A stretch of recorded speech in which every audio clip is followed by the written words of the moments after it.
Les manifestants sont de plus en plus nombreux dans les rues, brandissant des pancartes et scandant des slogans. Ils veulent du changement et ils le veulent tout de suite. Et franchement, qui peut les blâmer? Nous ne sommes peut-être pas d'accord avec toutes les causes qu'ils défendent, mais seuls les aveugles pourraient ne pas voir que notre monde est véritablement en ruine. Et seuls les cyniques pourraient ne pas vouloir le réparer. Alors, faisons-le, réparons le monde. Dans cet épisode du Monde de demain, nous allons vous montrer comment.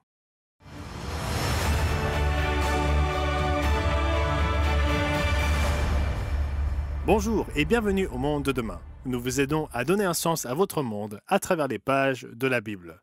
Nous sommes ravis que vous soyez ici. Le titre de l'émission d'aujourd'hui peut paraître un peu prétentieux. Après tout, comment pouvons-nous, vous et moi, réparer le monde?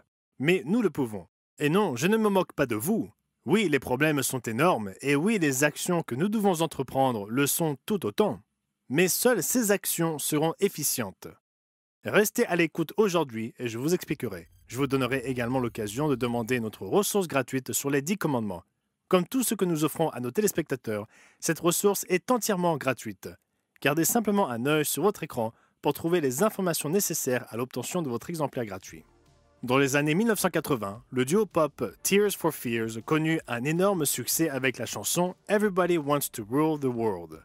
La chanson fut écrite en pensant à la guerre froide qui opposa ponctuellement le monde occidental à la Russie ou l'Union soviétique, au risque de guerre nucléaire, aux possibilités de totalitarisme et à d'autres préoccupations sociétales de l'époque. Franchement, à quelques changements près, ces préoccupations sont aussi les nôtres aujourd'hui. Lorsque j'étais adolescent et que j'écoutais cette chanson, elle résonnait en moi. Il était clair que le monde était en ruine. Et même si j'aime à penser que je ne suis pas vieux, soyons honnêtes, je ne suis plus un adolescent. Et pourtant, le monde est toujours sans dessus-dessous. Au moment même où je parle ici dans notre studio, des guerres majeures font toujours rage au Moyen-Orient et aux portes de l'Europe. Haïti continue de souffrir d'une gangocratie et la guerre civile continue de détruire la vie de millions de personnes au Soudan. Au sein de nos nations, il est clair que le racisme est encore très présent. La pauvreté existe toujours. Les familles brisées sont encore bien réelles, tout comme les craintes de violence. Aux États-Unis, considérée par beaucoup comme la nation la plus puissante et la plus prospère du monde, les taux de suicide ont augmenté, ponctués de rares interruptions au cours des 25 dernières années. Considérez l'ironie de notre situation actuelle. D'une part, nous vivons l'époque la plus remarquable de toute l'histoire de la civilisation. Sur le plan scientifique, il se peut que nous comprenions mieux aujourd'hui le fonctionnement du monde physique que toute autre génération dans l'histoire de l'humanité. Nous ne savons peut-être pas encore comment combiner la mécanique quantique et la relativité générale, mais la compréhension qu'a l'homme des lois physiques de l'univers est vraiment stupéfiante. Et notre niveau de progrès technologique a dépassé des niveaux que beaucoup auraient trouvés merveilleux il y a seulement 20 ans. Avec l'IA, certains parlent avec leurs machines comme s'il s'agissait de personnes, et certains élaborent même des plans pour fonder des colonies sur Mars. Dieu dit à Daniel qu'au temps de la fin, la connaissance augmenterait.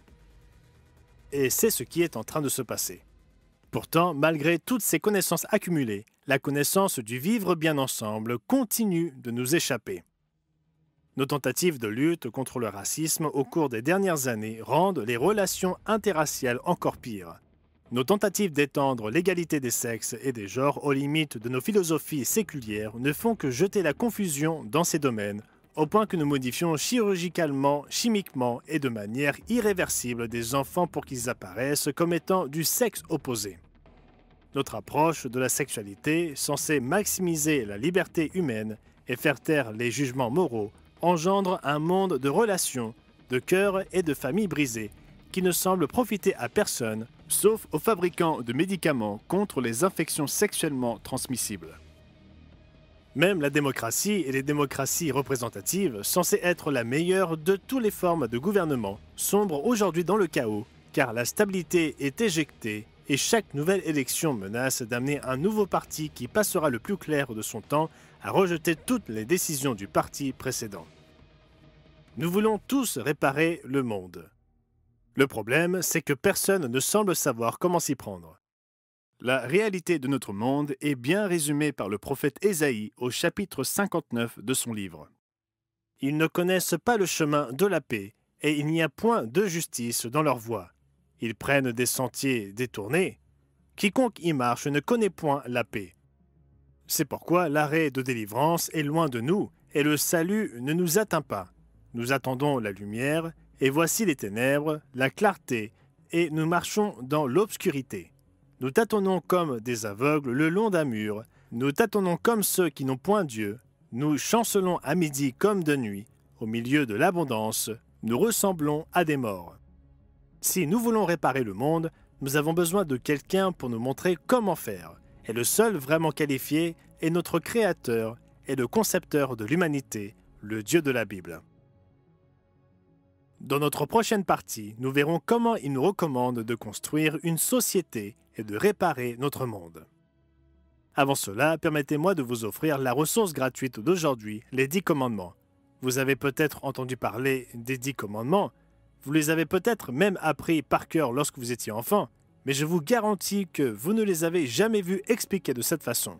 Dans cette brochure gratuite et facile à lire, Feu Roderick Meredith, ministre de Jésus-Christ, pendant plus de 60 ans, vous guide à travers chacun des 10 commandements, un par un, en s'attardant sur chacun d'eux et en vous aidant à voir comment tous ces anciens commandements offrent une opportunité de changer votre vie. Les gens payent des centaines, voire des milliers d'euros pour des livres, des cours et des ressources de développement personnel, alors que l'une des plus grandes sources de changement et de renouveau personnel se trouve dans la Bible depuis toujours. Vous avez juste besoin d'un guide pour vous le montrer. Demandez votre exemplaire gratuit des 10 commandements et je reviendrai tout de suite pour illustrer comment ces lois simples édictées par notre Créateur offrent de vraies solutions aux problèmes de ce monde. Ne partez pas. Pour bénéficier de l'offre gratuite d'aujourd'hui, si vous habitez les Antilles-Guyane, appelez le 06 96 800 701.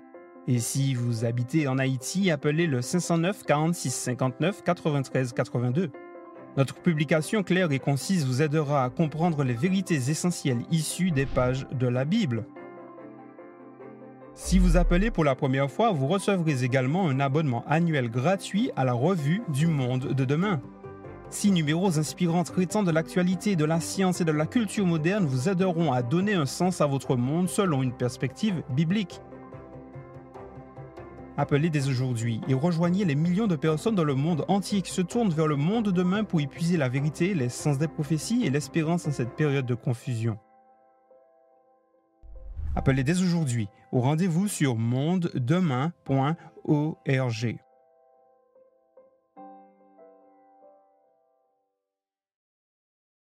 Bienvenue à nouveau. Nous nous sommes quittés dans notre dernière partie en constatant que si tout le monde veut réparer le monde, personne ne semble vraiment savoir comment s'y prendre. Et toutes nos tentatives pour y parvenir, dans le meilleur des cas, fonctionnent pendant un certain temps avant d'échouer ou au pire, aggravent encore la situation. Eh bien, tournons-nous un instant vers notre Créateur et voyons comment il réparerait le monde. Il y a plus de 3 millénaires, Dieu a donné à son peuple 10 commandements simples, communément appelés les 10 commandements. Ils se trouvent dans Exode 20 et disent en résumé « Tu n'auras pas d'autre Dieu devant ma face. Tu ne te feras point d'image taillée ou d'idole. Tu ne prendras point le nom de l'Éternel ton Dieu en vain. Souviens-toi du jour du repos, le sabbat pour le sanctifier. Honore ton père et ta mère. Tu ne tueras point. Tu ne commettras point d'adultère. Tu ne déroberas point. Tu ne porteras point de faux témoignages contre ton prochain.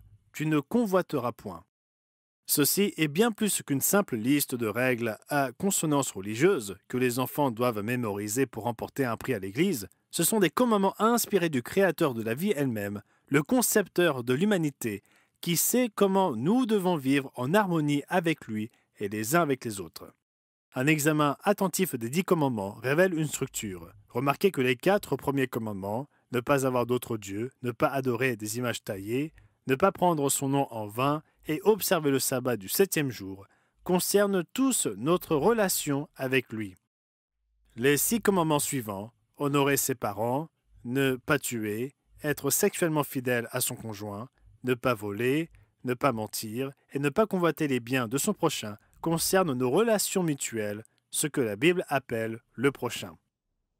Jésus-Christ lui-même parle de ces 2 grands objectifs des 10 commandements comme des plus grands commandements de la loi de Dieu. Nous le voyons dans Matthieu 22, lorsqu'un homme s'approcha de Jésus en lui posant une question. « Maître, quel est le plus grand commandement de la loi ?» Jésus lui répondit, « Tu aimeras le Seigneur ton Dieu de tout ton cœur, de toute ton âme et de toute ta pensée. C'est le premier et le plus grand commandement. Et voici le second, qui lui est semblable. Tu aimeras ton prochain comme toi-même. De ces deux commandements dépendent toute la loi et les prophètes. » Regardez à nouveau cela, puis regardez à nouveau les 10 commandements. Tu aimeras le Seigneur ton Dieu et tu aimeras ton prochain comme toi-même. Ces 10 commandements simples sont au cœur même du mode de vie que Jésus est venu incarner pour l'humanité. En fait, lorsqu'un jeune homme demanda à Jésus comment avoir la vie éternelle, Jésus lui dit « Si tu veux entrer dans la vie, observe les commandements. » En fait, les commandements de Dieu étaient si importants pour le Christ que plus tard, son disciple bien-aimé Jean dira de ceux qui prétendent être chrétiens. Celui qui dit « je l'ai connu » et qui ne garde pas ses commandements est un menteur et la vérité n'est point en lui. Cela peut paraître étrange à ceux d'entre vous à qui ont été enseignés que les 10 commandements n'étaient pas importants pour les chrétiens ou que l'observation des commandements n'était plus nécessaire. Mais c'est un verset de la parole inspirée de Dieu. Il suffit de méditer longuement sur les commandements pour se rendre compte que leur respect transformerait radicalement notre monde entier pour le meilleur. Imaginez par exemple l'impact d'un monde qui adopterait un mode de vie dans lequel les enfants honoreraient leur père et leur mère, comme nous le prescrit le 5e commandement, et dans lequel les époux seraient fidèles l'un à l'autre, comme nous y encourage le 7e commandement. Imaginez un monde où les familles brisées appartiendraient au passé, un monde dans lequel les enfants apprennent à respecter leurs aînés et ceux qui détiennent l'autorité, dans des familles qui s'engagent à rester unies contre vent et marée. Avec ces seuls changements, dans quelle mesure nous rapprocherions-nous d'un monde stable? Mais allons plus loin. Considérez la simplicité du 9e commandement, qui interdit le mensonge. Quel bouleversement radical de la civilisation serait vécu si cette valeur était adoptée par l'humanité? Que se passerait-il si l'honnêteté était considérée comme l'une des valeurs les plus élevées de la société, au point que personne n'oserait jamais proférer un mensonge? Et que se passerait-il si les mensonges n'étaient pas attendus de nos hommes politiques, comme c'est le cas aujourd'hui, mais qu'ils étaient du jamais vu? Et si l'on pouvait se fier à tout ce que l'on vous dit sur les produits et services que vous envisagez d'acheter? Et si chaque information que vous entendiez était toujours vraie et fiable? Ajoutez à cela les 6e et 8e commandements, et vous n'auriez plus jamais besoin de verrouiller une porte à clé. Vous n'auriez plus besoin de sortir les clés de votre voiture, ni même besoin d'avoir des clés du tout. Vous n'auriez plus besoin à vous soucier d'un enfant égaré ou d'une ruelle sombre. La gente féminine n'aurait plus à se soucier d'avoir des espaces sûrs, car tous les espaces seraient sûrs. Même les 4 premiers commandements, il est facile de penser qu'ils ne sont pas aussi importants, mais bien sûr qu'ils le sont. Combien de problèmes dans ce monde brisé sont causés par la confusion religieuse, des gens qui suivent des dieux qui n'en sont pas? Que signifierait pour ce monde le fait que tous acceptent le véritable créateur de l'univers, l'adorer comme il veut être adoré, non pas selon nos propres idées, qui sont souvent en conflit les unes avec les autres, mais selon ses propres commandements? Mes amis, les 10 commandements répareraient le monde. Bien sûr, vous êtes peut-être en train de dire devant votre écran, ce n'est pas réaliste, et il est impossible que tout le monde accepte de respecter les 10 commandements. D'un côté, je répondrai qu'il est drôle de constater à quel point peu d'universitaires et de philosophes évoquent le caractère irréaliste d'un monde communiste à l'échelle mondiale.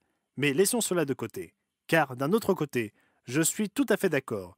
Il est irréaliste de s'attendre à ce que 8 milliards de personnes acceptent soudainement de changer radicalement leur mode de vie et d'adopter les 10 commandements.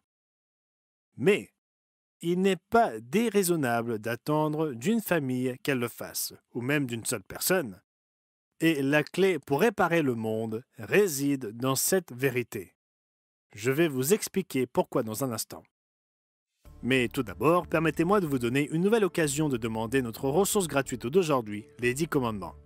Il est tragique que tant de personnes souffrent sans orientation ou direction dans leur vie, alors que la Bible contient exactement ce dont elles ont besoin. Dans cette brochure gratuite, Roderick Meredith donne vie à chacun des 10 commandements. Jésus dit un jour, « Si tu veux entrer dans la vie, observe les commandements. » Et cette ressource unique est conçue pour vous y aider. Chacun de ces magnifiques commandements de Dieu est défini, expliqué et médité dans cette brochure.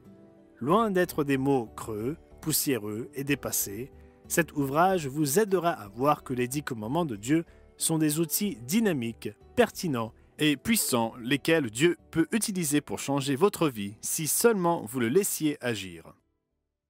Demandez votre exemplaire dès maintenant et je reviendrai tout de suite pour expliquer comment les 10 commandements peuvent vous aider à changer véritablement le monde dès maintenant. Ne manquez pas cette occasion. Pour bénéficier de l'offre gratuite d'aujourd'hui, si vous habitez les Antilles-Guyane, appelez le 06 96 800 701. Et si vous habitez en Haïti, appelez le 509 46 59 93 82. Notre publication claire et concise vous aidera à comprendre les vérités essentielles issues des pages de la Bible. Si vous appelez pour la première fois, vous recevrez également un abonnement annuel gratuit à la revue du Monde de demain. 6 numéros inspirants traitant de l'actualité, de la science et de la culture moderne vous aideront à donner un sens à votre monde selon une perspective biblique. Appelez dès aujourd'hui et rejoignez les millions de personnes dans le monde entier qui se tournent vers le monde de demain pour y puiser la vérité, les sens des prophéties et l'espérance en cette période de confusion. Appelez dès aujourd'hui au rendez-vous sur mondedemain.org.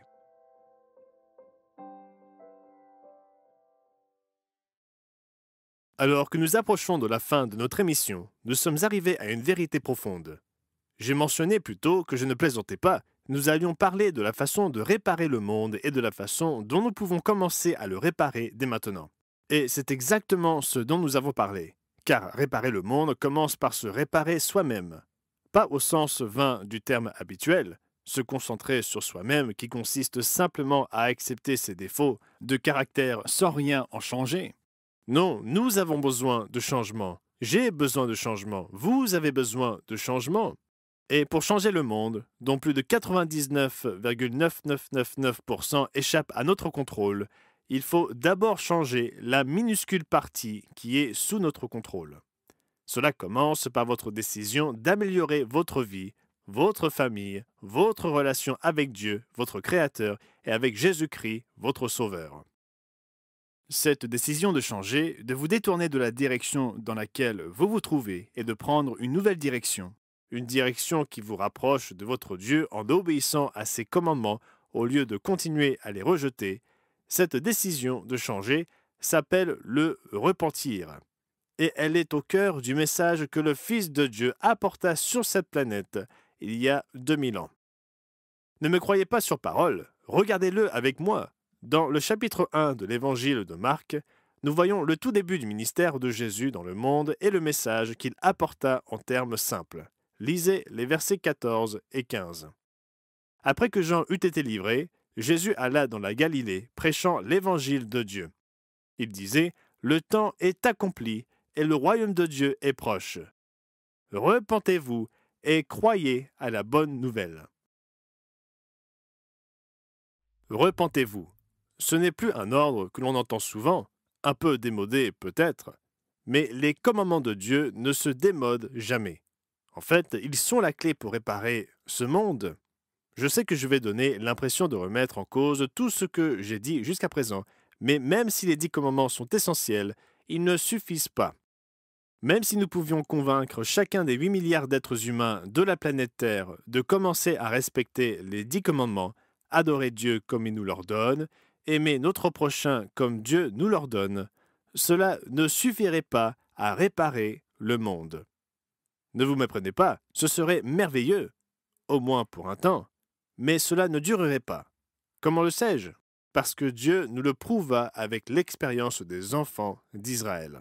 Rassemblés en tant que peuple libre au pied du mont Sinaï il y a plus de 3000 ans, Dieu leur transmit les 10 commandements, des règles de vie et d'existence qui leur permettraient de bâtir une société prospère. Avant qu'ils n'entrent dans la terre promise, Moïse leur expliqua clairement la bénédiction qui leur avait été donnée par ces commandements.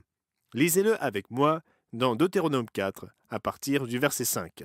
« Voici, je vous ai enseigné des lois et des ordonnances, comme l'Éternel mon Dieu me l'a commandé, afin que vous les mettiez en pratique dans le pays dont vous allez prendre possession. Vous les observerez et vous les mettrez en pratique, car ce sera là votre sagesse et votre intelligence aux yeux des peuples qui entendront parler de toutes ces lois et qui diront « Cette grande nation est un peuple absolument sage et intelligent ». Quelle est en effet la grande nation qui est des dieux aussi proches que l'Éternel, notre Dieu, l'est de nous toutes les fois que nous l'invoquons? Et quelle est la grande nation qui est des lois et des ordonnances justes, comme toute cette loi que je vous présente aujourd'hui? Pourtant, l'histoire est claire. Ils ne respectèrent pas ces lois pour longtemps. Ils firent des pactes et des accords pour les respecter à plusieurs reprises, mais ils les transgressèrent encore et toujours. Face aux commandements bons, purs et justes de Dieu, et au mode de vie enrichissant et gratifiant qu'ils rendent possible, leur nature humaine égoïste et charnelle l'emporta. Comme le résuma l'apôtre Paul dans Romains chapitre 8, « Car l'affection de la chair est inimitié contre Dieu, parce qu'elle ne se soumet pas à la loi de Dieu, et qu'elle ne le peut même pas. Or, ceux qui vivent selon la chair ne sauraient plaire à Dieu. Et comme eux, vous échouerez vous aussi. Ceux qui choisissent de se tourner vers les 10 commandements, le seul mode de vie que Dieu bénit et approuve dans ce monde, le seul chemin vers la paix et le bonheur véritable, et le seul moyen pour réparer le monde, constateront qu'ils échouent inévitablement. Ils commettent des erreurs en péchant. Eh bien, c'est formidable, pensez-vous. Vous nous avez amenés jusqu'à ce point de l'émission pour nous dire que les 10 commandements sont la solution pour réparer nos vies et le monde, et puis vous nous coupez l'herbe sous les pieds. Que se passe-t-il, monsieur le présentateur du Monde demain? Je comprends votre frustration, mais la bonne nouvelle, la très bonne nouvelle, c'est que tous ceux qui cherchent à vraiment respecter les commandements de Dieu ne sont pas seuls dans leurs efforts, et l'aide spirituelle dont nous avons besoin pour pouvoir le faire est à portée de main. Nous vous expliquerons cette aide dans la dernière partie de notre émission. Tout d'abord, permettez-moi de vous donner une nouvelle occasion de demander l'offre gratuite d'aujourd'hui, les 10 commandements. Jésus dit un jour, « Si tu veux entrer dans la vie, observe les commandements. » Et cette ressource unique est conçue pour vous y aider. Chacun des magnifiques commandements de Dieu est défini, expliqué et médité dans cette brochure, avec des exemples et des instructions qui feront des 10 commandements bien plus qu'une simple liste à mémoriser ou une plaque pour décorer votre mur. Ils deviendront des directives aimantes et vivantes pour modeler et façonner une vie agréable aux yeux de Dieu et pleine de sens.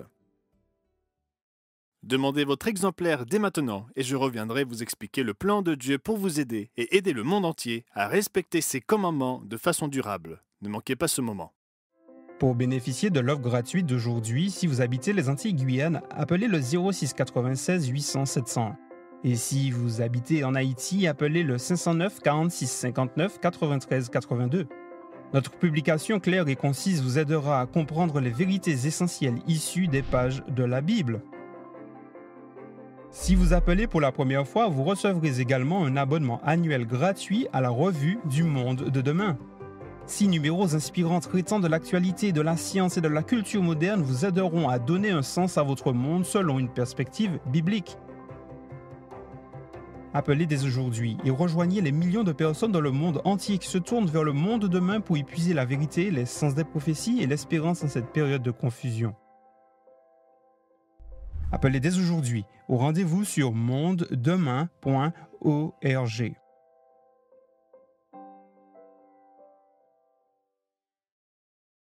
Bienvenue à tous. Dans notre dernière séquence, nous avons semblé contredire les affirmations mêmes que nous avions formulées quelques minutes auparavant. Vivre selon les 10 commandements améliorerait notre monde. En fait, c'est le seul mode de vie qui améliorerait celui-ci. Mais la nature humaine va exactement à l'encontre de ces commandements. Sommes-nous condamnés à vivre dans un monde en ruine? Non, pas du tout. Nous venons de lire un extrait de Romains 8 lors du dernier segment, mais continuons avec le même passage. Nous venons de lire que l'affection de la chair est inimitié contre Dieu parce qu'elle ne se soumet pas à la loi de Dieu et qu'elle ne le peut même pas. Or, ceux qui vivent selon la chair ne sauraient plaire à Dieu. Mais lisez la suite. Pour vous, vous ne vivez pas selon la chair, mais selon l'Esprit, si du moins l'Esprit de Dieu habite en vous. Pour ceux qui sont prêts à se tourner vers Dieu et à se repentir, Dieu met à leur disposition de l'aide spirituelle pour observer ses lois, ses commandements. Lisez plus haut dans le même chapitre. Car chose impossible à la loi, parce que la chair la rendait sans force. Dieu a condamné le péché dans la chair en envoyant à cause du péché son propre Fils dans une chair semblable à celle du péché, et cela afin que la justice de la loi soit accomplie en nous, qui marchons non selon la chair, mais selon l'Esprit. Ceux en effet qui vivent selon la chair s'affectionnent aux choses de la chair, tandis que ceux qui vivent selon l'Esprit s'affectionnent aux choses de l'Esprit. Oui, Dieu ne nous abandonne pas à notre nature charnelle. Jésus-Christ est mort pour que nous soyons pardonnés de nos péchés, et il vit maintenant dans ceux qui lui confient leur vie à travers son Saint-Esprit, les transformant pour que jour après jour, semaine après semaine, ils apprennent à observer ses lois et ses commandements comme il le fit dans la chair. Cette promesse d'aide et de transformation se reflète dans les paroles de l'Épître aux Hébreux, citant elle-même l'Ancien Testament. Lisez avec moi Hébreux 10 à partir du verset 16. « Voici l'alliance que je ferai avec eux après ces jours-là, dit le Seigneur.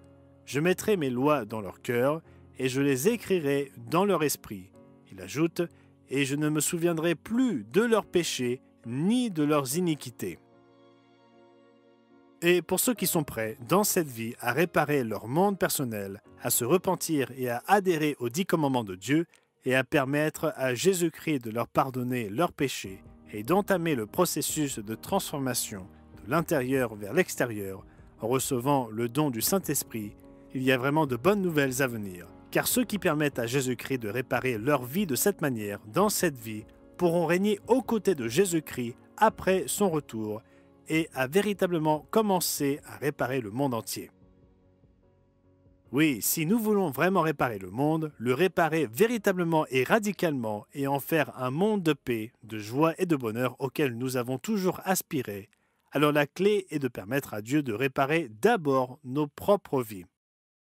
Ainsi, si nous voulons nous joindre à Jésus-Christ pour réparer enfin le monde de demain, nous devons nous tourner vers lui dans l'obéissance et le laisser vivre en nous et réparer nos vies dès aujourd'hui.